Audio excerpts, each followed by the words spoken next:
Coucou les filles, j'espère que vous allez bien. Nous avons aujourd'hui du pain sur la planche avec mes produits terminés du mois d'avril. Ce mois-ci, ma boîte est bien garnie, il y en a 12. Donc une très bonne récolte par rapport aux 2 mois précédents où j'avais fini à chaque fois seulement 5 produits. Donc on y va sans plus tarder pour pas que la vidéo dure 10 ans non plus. Pour tout ce qui concerne le corps, j'ai fini 3 produits. On commence avec de chez Roger Cavaillès le soin toilette intime sécheresse que j'ai vraiment beaucoup apprécié. C'est vraiment un très bon produit qui fait bien son travail. Ça nettoie la zone intime en douceur.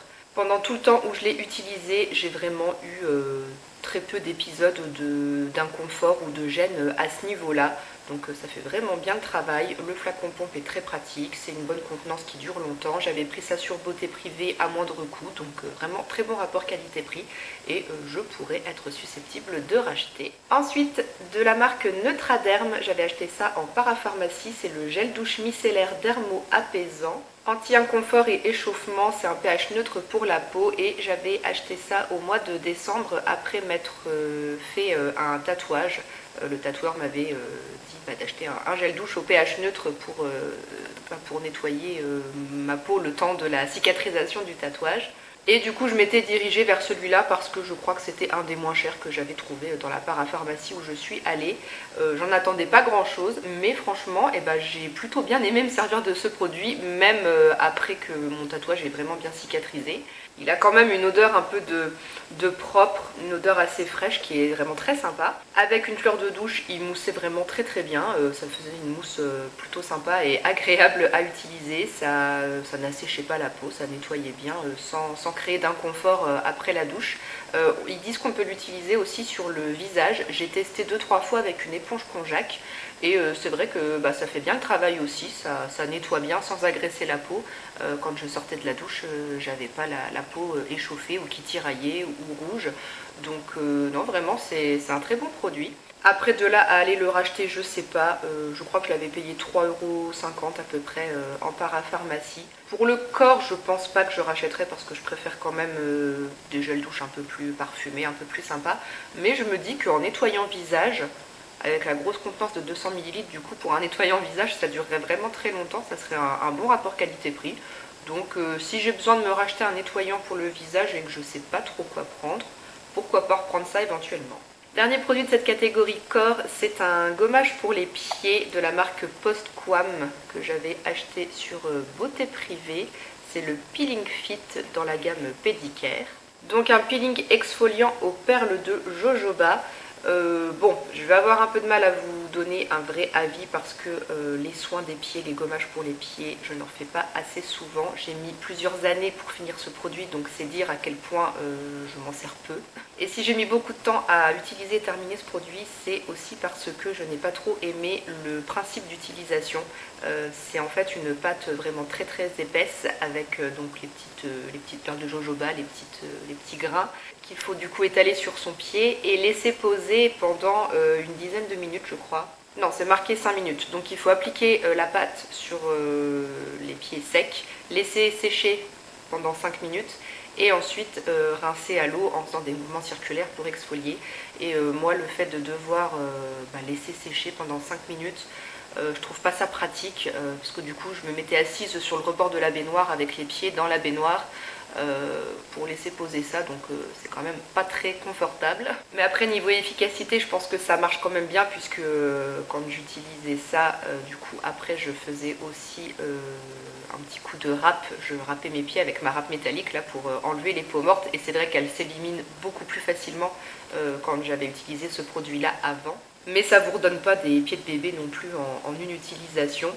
Donc il faut être assez assidu et utiliser ce truc très régulièrement, je pense, pour voir des résultats. Mais je ne l'ai pas fait parce que ça me saoulait de laisser poser ce genre de produit sur les pieds. Moi je préfère un gommage qu'on utilise comme ça direct sans temps de pause.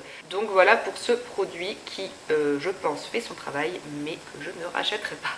On passe au rayon capillaire avec 2 shampoings de supermarché, un que je n'ai pas trop apprécié, un que j'ai bien aimé. On va commencer par le Timothée que je n'ai pas trop apprécié.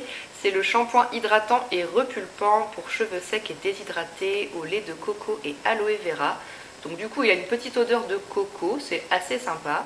Une noix de coco assez fraîche et légère, ça va, c'est pas trop fort parce que c'est pas le type d'odeur que je préfère le plus non plus. Ils disent que c'est sans silicone, mais il y en a quand même un tout petit peu, mais franchement ça va. Ce shampoing là se présente sous forme de texture de gelée. C'est vraiment une gelée transparente qui mousse pas trop au premier shampoing. Moi quand je me lave les cheveux je fais toujours deux shampoings. Donc le premier il mousse vraiment pas des masses. Par contre au deuxième shampoing ça mousse vraiment très très bien. Ça lave bien, il n'y a aucun problème. Au rinçage par contre ça a quand même tendance à emmêler pas mal les longueurs. Bon après on sent que les cheveux sont quand même bien propres mais ça emmêle un petit peu. Et au niveau des promesses, donc on nous dit des cheveux intensément hydratés, fibres capillaires repulpées, revitalisées, cheveux visiblement plus légers, brillants et doux. Alors juste après avoir fait le shampoing, une fois que les cheveux sont secs, ça va, oui, j'avais vraiment cette sensation de cheveux un peu plus réhydratés, assez légers, assez souples et doux. Mais c'est un effet qui est vraiment très éphémère au bout de 24 heures. Moi je trouvais que mes cheveux étaient déjà redevenus tout secs. Et au niveau des racines, je trouvais que ouais, au bout de 24 heures, c'était déjà assez plat, ça avait plus trop de forme. J'ai pas aimé les effets à long terme. Juste après le shampoing, ça va. Mais voilà, c'est des effets qui sont pas durables et je trouvais pas mes cheveux particulièrement plus beaux quand j'utilisais ce shampoing. J'en ai un deuxième que je suis en train d'utiliser parce que j'avais acheté un lot de 2 en promo. Mais une fois que j'en aurai fini avec, je ne le rachèterai pas. Par contre, le shampoing Garnier Ultra Doux, ça je l'ai bien aimé. C'est le shampoing lissant sans silicone aussi, ils disent, mais bon, il y en a quand même un tout petit peu, mais franchement, c'est pas grand chose et c'est pas dans les premiers ingrédients dans la liste, donc ça va.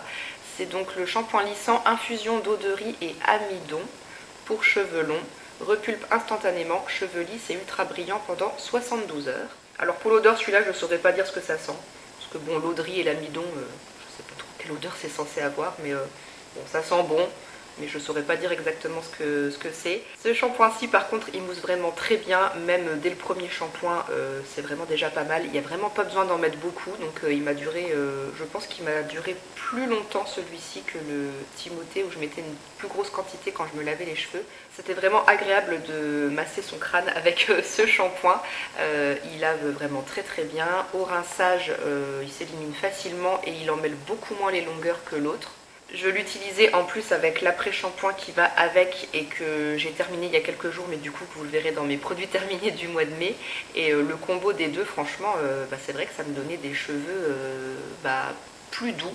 Je les trouvais plus doux que quand j'utilisais le shampoing là. Le lissage aussi, parce que bien souvent du coup j'utilisais ce shampoing là quand je savais que j'allais utiliser mon lisseur après. Et c'est vrai que le lissage se faisait facilement et tenait mieux, j'ai trouvé. J'ai beaucoup plus été convaincue par les résultats et l'effet que ce shampoing donnait sur mes cheveux, qui étaient vraiment doux, souples, légers, un peu plus brillants aussi. Donc franchement il est très bien ce shampoing.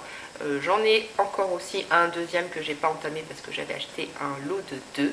Et c'est possible peut-être que plus tard je le rachète aussi parce que j'ai vraiment bien apprécié ce shampoing Garnier. Allez, on passe à la catégorie des soins visage et il y a 5 produits ce mois-ci. Donc on commence avec de chez Yves Rocher un baume à lèvres. Alors ça c'est un truc qui date d'une édition limitée d'il y a plusieurs années, d'une édition de Noël. C'était le baume à lèvres premier flocon avec une petite odeur un peu poudrée, réconfortante, je sais pas trop dire ce que ça sent, mais ça sentait bon. Par contre les baumes à lèvres Yves Rocher, je ne les apprécie pas trop. C'est pas un produit que j'avais acheté, je ne sais plus où est-ce que j'avais eu ça. On avait dû m'offrir à l'époque le petit coffret de Noël qui contenait avec aussi, il me semble que j'avais dû avoir des miniatures du gel douche et du lait pour le corps de la gamme Premier Flocon. Ça j'avais bien aimé, mais le baume à lèvres, enfin en général les baumes à lèvres de chez Yves Rocher, je ne les aime pas. Parce que je pense qu'au niveau de la compo, elle n'est pas inscrite sur le tube, mais il me semble qu'ils doivent mettre de la cire microcristalline là-dedans. Et moi cet ingrédient là, ça fait le contraire en fait, ça me dessèche les lèvres et une heure après j'ai qu'une envie, c'est de remettre du baume. Sur le coup quand on met le baume sur les lèvres ça va, c'est assez agréable, c'est doux, ça laisse une sensation de douceur et de confort, mais très vite je ressens le besoin d'en remettre. C'est pas une efficacité qui est durable et j'apprécie pas les baumes Yves Rocher en général, donc je ne rachète pas. Ensuite, je vous parle d'un sérum pour le visage que j'avais eu dans la box Blissim du mois d'octobre 2025. C'est le sérum de la marque Aromazone acide hyaluronique 3,5%, sérum concentré. Là, c'est un format de 10 ml et c'était le produit qu'on pouvait choisir dans la box. Donc, c'est moi qui avais choisi de recevoir celui-ci spécifiquement. Et je l'ai utilisé du coup dans ma routine soin du soir avant de mettre ma crème de nuit. Et je dois dire que malheureusement, j'ai été un peu déçue de ce produit. Bon, il est très agréable à utiliser, texture un peu gélifié mais pas trop on va dire. C'est un gel qui reste quand même assez fluide et qui pénètre très facilement dans la peau. Donc c'est agréable à utiliser, on a l'impression de se donner un petit coup de boost d'hydratation sur la peau. Le petit flacon pompe est très pratique et bien fait, mais j'ai pas été plus emballée que ça au niveau des résultats et des effets sur ma peau. Parce que avec ou sans, franchement j'ai pas vu grande différence. Là actuellement j'utilise plus de sérum le soir, mais la crème de nuit que j'utilise c'est la même que je mettais en combinaison avec ça et je vois pas de différence en fait. J'espérais que ça puisse me donner visiblement un effet de peau quand même un peu plus repulpé, que ça puisse aussi peut-être légèrement combler une petite ride du lion que j'ai qui est en train de se former ici. Mais non, franchement, je n'ai rien vu de positif là-dessus. Donc du coup, ça me donne pas trop envie de racheter ce produit. Je préfère tester d'autres sérums. On continue dans les sérums. Du coup, juste après, j'ai utilisé cet échantillon d'un sérum Kiehl's. Alors eux, c'est les champions pour donner des noms à rallonge en anglais. C'est le Powerful Strength Line Reducing Concentrate. Et du coup, en français, c'est tout simplement le concentré puissant réducteur de rides. Bon, l'échantillon m'a quand même fait plusieurs utilisations parce qu'il n'y a vraiment pas besoin d'en mettre beaucoup quand ça s'étale sur la peau. Il n'y a pas besoin d'en mettre vraiment une grosse quantité. Et juste après avoir appliqué ce sérum, je sentais qu'il se passait un truc sur ma peau, qu'il y avait des actifs qui étaient en train d'agir un petit peu. Bon, je ne veux pas dire que ça picotait, alors vraiment très très légèrement, c'est supportable, mais on sentait qu'il se passait un truc quoi. C'est un sérum qui contient lui aussi de l'acide hyaluronique et de la vitamine C dosée à 12,5%. Et avec ce sérum, limite des fois, j'avais même pas envie de rajouter une crème par-dessus parce que ça me donnait la sensation d'avoir déjà appliqué une crème en fait, je sais pas trop comment dire, mais ça laissait en plus un fini peau de pêche un peu velours sur la peau. C'était assez agréable. Donc voilà, mais bon, avec le peu d'utilisation que j'ai fait avec cet échantillon, je peux pas vous dire si ça marche vraiment sur la réduction des rides. Ça n'a rien fait en tout cas sur ma fameuse ride du lion ici. Mais niveau texture, sensorialité de la chose, j'ai plutôt bien apprécié.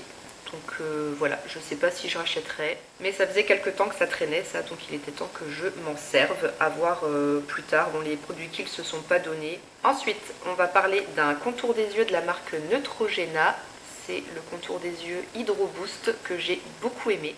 J'avais gardé le packaging en carton, crème contour des yeux sans parfum, acide hyaluronique, acide aminé, électrolyte, vitamine E. C'est le soin contour des yeux que j'ai utilisé du coup le matin et associé à un bon petit massage, franchement c'est hyper agréable. On a vraiment la sensation de donner à boire à son contour des yeux avec ce produit. C'est assez frais, c'est hyper agréable à masser, ça glisse tout seul. Et j'ai trouvé que ça aidait vraiment bien à réveiller le regard et à atténuer déjà un petit peu les poches qu'on peut avoir au réveil. Donc vraiment super produit. Bon après ils disent quand même poche et cerne visiblement réduits. Je vais pas aller jusque là, mais ça aide quand même un petit peu. Ça réveille bien le regard en tout cas et c'est super agréable à masser. Et puis ça hydrate vraiment bien. Quand je posais mon maquillage du teint après l'anti-cerne, ne peluchait jamais. Donc c'est vraiment bien compatible avec le maquillage. Très très bon soin contour des yeux que je garde en tête et que je pourrais peut-être racheter plus tard. Dernier produit pour la catégorie soins visage, c'est de chez Kiko et c'était dans la gamme Beauty Essentials, le 2 en 1 Cleanser and Makeup Remover. J'avais pris ça en solde, c'était pas cher. Mais bon, je suis pas trop fan des trucs qui disent 2 en 1 démaquillant, nettoyant, parce que moi j'aime bien avoir le soir un démaquillant, un nettoyant. Mais je m'étais quand même laissé tenter, ça fait 75 ml et c'est enrichi en huile d'abricot et effectivement ça sent un petit peu une odeur d'abricot, de fruits jaunes qui est assez sympa et agréable. Niveau texture, ça se présentait sous forme de je sais pas trop, de baume un peu épais, un truc un peu crémeux quand même, mais qui se tient dans la main quand vous faites sortir du tube. Donc du coup je massais directement ça sur mon visage sec pour démaquiller le plus gros du maquillage du teint, et puis ensuite je nettoyais mon visage sous la douche pardon. Donc ça c'était ma première étape en fait de démaquillage le soir. Je l'utilisais pas en nettoyant sous la douche, avec le visage mouillé, je le massais sur visage sec. Et c'était plutôt agréable à utiliser, je pense que ça faisait bien le travail, ça décollait un petit peu déjà le fond de teint, les impuretés accumulées au cours de la journée. C'est assez doux pour la peau, ça respectait bien la peau. Donc j'ai plutôt bien apprécié ce petit produit, mais la contenance de 75 ml, ça dure pas très longtemps, ça descend quand même assez vite. Donc je pense pas que je rachèterai, et de toute façon comme c'était en solde, je pense que c'était parce que c'était une fin de série que cette gamme allait être discontinuée, donc à mon avis ça n'existe plus. On arrive à la dernière catégorie, le maquillage. Il y a deux produits. J'ai terminé une poudre à sourcils de la marque Golden Rose. J'avais acheté ça sur Beauté Privée, c'est la Eyebrow Powder que j'avais pris dans la teinte 103. Après il y a juste un numéro mais il n'y a pas de nom. Mais je m'étais un petit peu foirée sur le choix de cette teinte justement parce que par rapport à ma carnation, à la couleur de mes cheveux, de mes poils de sourcils, c'était un brun qui était un peu trop clair et un peu trop chaud. Mais on va dire que ça passait quand même parce que du coup j'utilisais cette poudre uniquement pour mes maquillages de la semaine au boulot, pas pour mes maquillages de soirée, du week-end, tout ça. Mais pour les maquillages de la semaine au boulot, sachant que j'ai mes grosses lunettes qui camoufle un petit peu les sourcils, du coup c'était pas trop choquant. Ça a fait l'affaire quand même, c'est une poudre qui s'appliquait assez facilement. Moi je fais ça avec un petit pinceau biseauté et ça s'appliquait facilement. Moi je ne fixe jamais mes sourcils après avec un gel et ça tenait quand même plutôt bien. Bon, mon appareil photo s'est coupé parce que je n'avais plus de batterie, je ne sais plus du tout où j'en étais à propos de cette poudre sourcil. Je crois que j'étais en train de vous dire que niveau tenue c'était plutôt acceptable, même si en fin de journée parfois je pouvais avoir tendance à trouver que mes sourcils faisaient c'était un peu moins précis, on va dire. Ça pouvait légèrement baver entre guillemets, mais franchement ça tient quand même très bien, sachant que moi je ne mettais pas de gel fixateur. Mais je rachèterai pas, en tout cas ce qui est sûr, pas la teinte 103 parce que c'est pas du tout adapté à ma couleur de sourcils. Et maintenant que j'ai entamé une autre poudre de la marque Kiko, je trouve que par rapport à celle de Kiko, celle-ci manque de finesse quand même. Celle de Kiko que j'utilise là, elle est vraiment hyper fine, hyper précise quand je la pose, j'aime beaucoup, je préfère. Donc du coup celle-ci de Golden Rose je ne rachèterai pas. Et ma batterie n'est pas assez chargée, ça reclignote de nouveau, donc je vais me dépêcher. Le dernier produit c'est un échantillon de fond de teint de la marque Sephora, le fond de teint Best Skin Ever. J'avais ces échantillons là qui traînent là, j'avais encore jamais testé. J'ai déjà testé une teinte de l'anti-cerne, mais au niveau des fonds de teint j'ai trois teintes et là du coup j'ai testé la plus claire qui est la 22P. Et avec l'échantillon, j'ai quand même pu me maquiller 3 fois le teint avec. Et franchement, c'est une agréable surprise. J'ai beaucoup aimé le rendu de ce fond de teint les 3 fois où je l'ai utilisé. Donc il y a peut-être moyen que je me l'offre plus tard parce qu'il coûte pas cher. En plus j'ai regardé sur le site, il coûte 17,99 et j'ai vraiment beaucoup aimé. La couleur 22P était plutôt bien adaptée à ma carnation de début du mois d'avril. Bon, je ne sais pas si je vais arriver à terminer cette vidéo. Je ne sais toujours pas du coup où j'en étais puisque la caméra s'est de nouveau coupée. Mais donc je pense que je vous disais que ce fond de teint Best Skin Ever m'a vraiment laissé une très bonne première impression. Ça ne marque absolument pas les petits défauts sur le visage.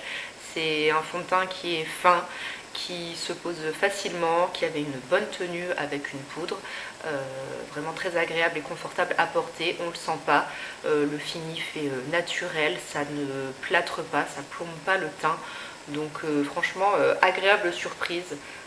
J'ai vraiment bien envie de me l'acheter plus tard ce produit. Il faut que j'utilise les quelques fonds de teint que j'ai encore en stock, mais après franchement c'est pas impossible que j'investisse parce que pour 17,99 j'ai vraiment été très satisfaite du résultat. Bon, voilà pour ces 12 produits terminés du mois d'avril. Je pense que sur la fin de la vidéo je vais certainement me répéter ou les passages seront vraiment coupés de manière bizarre, je m'en excuse. J'espère que ça ne vous empêchera pas d'avoir apprécié la vidéo et puis que tous les petits avis que je vous ai donnés aujourd'hui vous seront utiles dans vos futurs achats. S'il y a des produits en commun que vous avez déjà vous aussi essayé, n'hésitez pas à venir dans les commentaires me partager votre avis, qu'on puisse se comparer. Je vous fais plein de gros bisous et on se dit à bientôt dans une prochaine vidéo. Ciao!